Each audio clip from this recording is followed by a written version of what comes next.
Hooded Hitchhiker, coming to you from the mobile studio, traveling the American wilderness at 78 miles an hour. One of life's most important signposts will be moving into a new home for the first time, which can be quite an exhilarating time, but it is not always such a good omen. What if you found yourself in a house that seems extraordinarily noisy? And what if I told you that the noises that you hear in the night isn't just your house settling? What if you were never really alone? You would want to know, wouldn't you?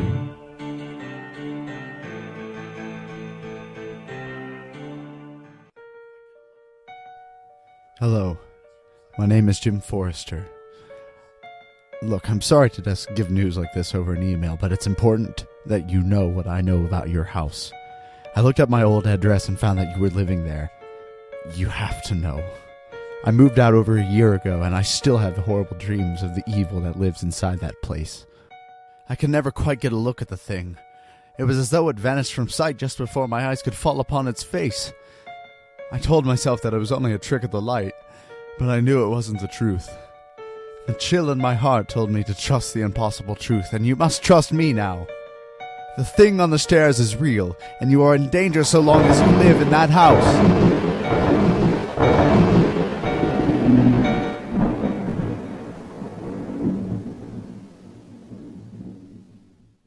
For the first several months that my wife, my daughter, and I lived in the house, things went well enough.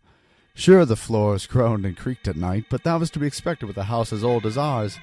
But my opinion changed after 6 months. It started with a feeling of being watched while I was washing dishes late one night. I had to stop and investigate odd noises and groans behind me several times.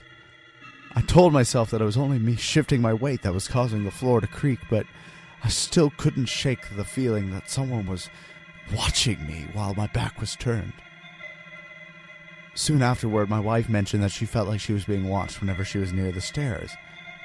I told her of the experiences I had in the kitchen, but said it was only our imaginations running away with us, and that there's nothing to worry about.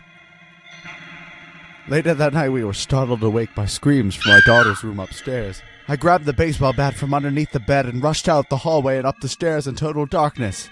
I was a few steps from the top when I suddenly tripped on something that I couldn't see. My bat crashed to the floor with a dull thud while I banged my knees on the way down. I was suddenly aware of the possibility that I may have tripped over my daughter. I felt around and called her name in soothing whispers. And then I felt the skin of a girl's face in the darkness. My daughter came running out of her room, screaming. She screamed that someone had pulled her out of bed by her foot, but no one was in her bedroom with her. I went and immediately checked out her room just to be sure, but it appeared she was right. Actually, my daughter was the first to use the word ghost in connection with our experiences. Things settled down after a couple of weeks, but no one rested easily. Footsteps could be heard in the rooms upstairs at all hours of the day and night, and my daughter complained that she could hear someone standing outside her bedroom door until late in the morning. I avoided the stairs after everyone else went to bed, but I continued to mix my nightly cocktails in the kitchen despite the dreadful feeling it gave me. It was during one of those stop-ins that I caught sight of someone else in my house. I turned and faced a long mirror that reflected the entire room behind me, including a figure in white who was watching me from the foot of the stairs. The apparition was only there for a brief moment, but the shock of seeing its putrefied face and yellowed teeth ruined the charm of ever having a mirror there for me. I decided to carry my baseball bat with me anytime I was alone in the house from that day forward. I found answers in a hidden compartment under the stairs in my basement when I accidentally knocked over some paneling while I was rooting around downstairs. Inside the opening was a musty cardboard box that reeked of mildew. I picked it up and started carrying it out to the garbage, but stopped when I noticed part of an old photograph peeking out from one of the slits in the cardboard. I set the box under the light at the foot of the stairs and peeled off the damp lid so I can rifle through its crusty newspaper clippings and loose photographs. I grabbed a handful of photos and looked through them. They looked like they were photos of the previous occupants of the house, a family of 4 who lived here in the late 60s. The older daughter was a looker, I thought. She was already college age and was in full bloom, which served as a great contrast to the younger girl's appearance. The other girl was similar enough in physical appearance to her older sister, but there was something about the girl's temperament that said aloof malevolence. I grabbed another handful of photos from the box and found that the younger sister had the same effect in every photo she appears in, always dominating with her icy stare. That was when I noticed the steps were creaking. Creaking like someone was standing there, waiting. I couldn't see from where I was sitting, but I knew that my wife had gone out with some girlfriends and my daughter was at a sleepover. I was supposed to be completely alone. I took a deep breath and readied my bat, and peeked up the steps to find out who had disturbed me.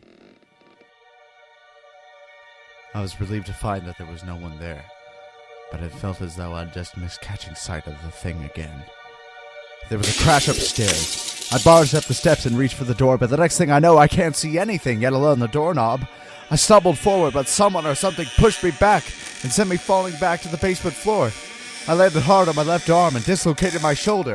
The door was thrown open at the top of the stairs, and a harsh white light shone down on me, burning my eyes. I can't remember what happened after that. The next thing I knew, I was in the hospital surrounded by my family. They told me that they found me unconscious in the morning and called an ambulance immediately. The only other sign of any disturbance was the family portrait being knocked to the ground, but there was no other sign of forced entry. I allowed myself to rest easy while I was at the hospital, but I knew that my family and I would be in danger if we stayed in the house for much longer. I needed a plan and fast. I couldn't let that thing get the best of me twice.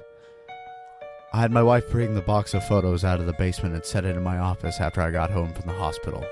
I knew that if I looked hard enough, I could find some proof of what was happening in my house, and that it was real. I took everything out of the box and spread it out on the desk. The photos I found at the bottom of the box were incredibly bizarre. There were dozens of photos of the two girls sitting side by side in the basement. The images were grainy, but there was no discernible differences from one photo to the next, aside from the date stamp at the bottom. However, as time went by, it became obvious that the older girl was declining in health. Her skin lost its glow and elasticity, and her eyes grew dim and tired, while her younger sister seemed to be more vibrant than ever. Eventually, the older girl lost a lot of weight and became skeletal before the photos stopped. I had to look away from there for a minute to try and look at something less disturbing. After a moment, my eye landed on a scrap of newsprint that I had overlooked before. It read, Ada Bell, died November 29th, 1969, aged 21. She is survived by her parents, both 44. Please send flowers to... My heart skipped when I saw my address at the end of the obituary. I could recognize the girl's distorted thumbnail in the paper as one of the photos that I'd found in the box. The poor girl never moved out of the house. She died so young. She probably died here. But where? Of course, the answer was obvious, but I refused to accept my conjecture. I dared not admit my sinister conclusions, lest it somehow escalate my conflict with this force. I reluctantly scoured the internet and found a scan of the girl's death certificate, and there it was in black and white. Cause of death: hanging. Her parents found her dangling from the banister a few feet away from my daughter's bedroom door. That's when it occurred to me.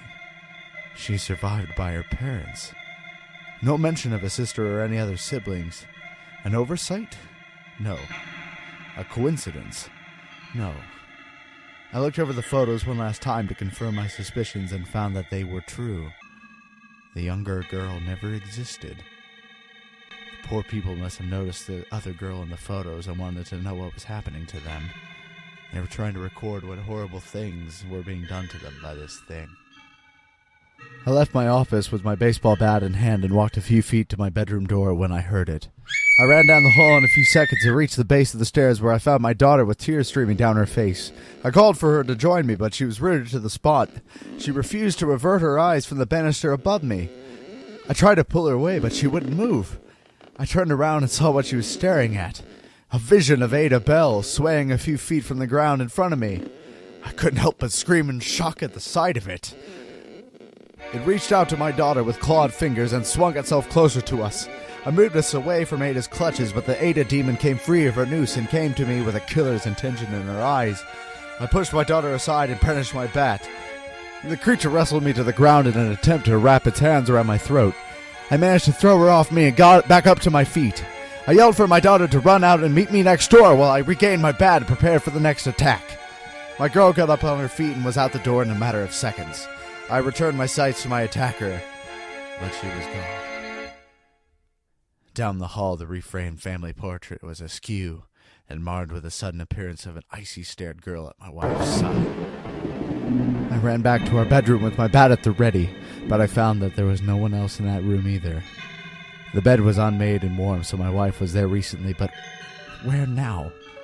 She couldn't be upstairs, and there was no sign of anybody here. She had to be in the basement.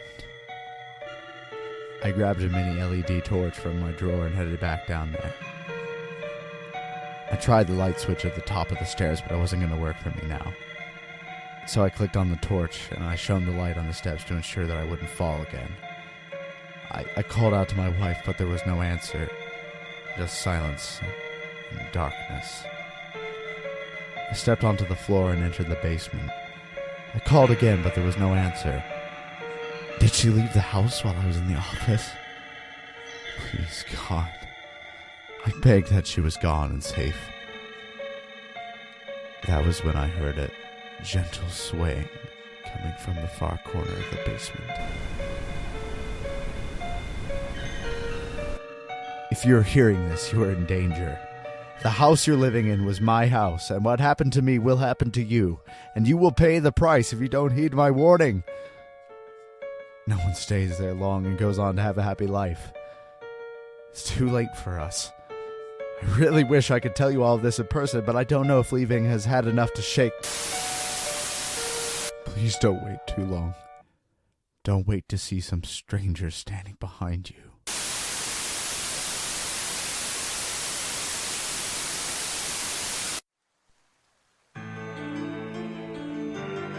Soon after recording that voice message, poor Jim Forrester hung himself.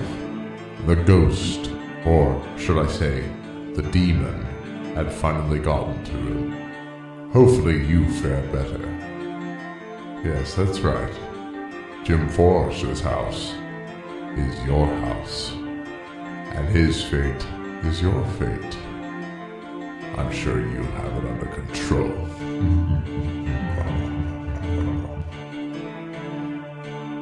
This is where we part company for now, but I do hope you pick me up again in the future. I'm always ready to entertain my audience.